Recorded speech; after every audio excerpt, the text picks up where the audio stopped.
તો જય શ્રી કૃષ્ણ, કેમ છો? જો મને કોમેન્ટ આવી હતી કે આપણે બહાર જઈએ ને ત્યાં વેજીટેરિયન ઓપ્શનો ઓછા હોય, પણ આવી રીતે બનાવવાનું. જો આ જો તેલ લીધું, એ લોકોને કહેવાનું બધું વોશ કરાવડાવી કમ્પ્લીટલી. આ તેલ આપણે એને કહીએ ને એટલે બનાવી આપે. તમારે જેમ જોતે ના કોબીનું શાક, મિક્સ સબ્જી નહીં રાજુભાઈ, મિક્સ સબ્જી છે ને.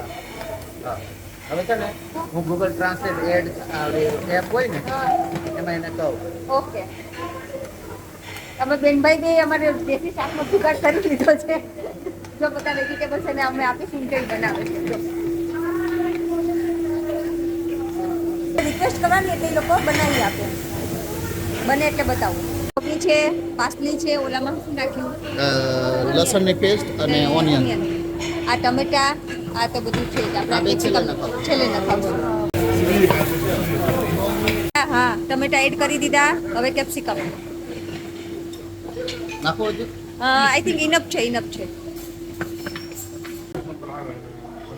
આ મીઠું આપણી જાતે નાખી લેવાનું. જો ભાઈ, જો શાકનો કલર આવે છે બોસ, જબરજસ્ત, વેરી ગુડ. જબરજસ્ત, હા. તુનિશિયામાં શાક બને છે ભાઈ.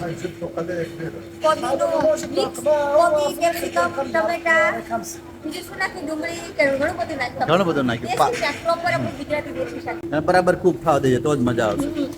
કે જો ભાઈ, શાક થઈ ગયું છે રેડી. શુક્રાન. Thank you. શુક્રાન.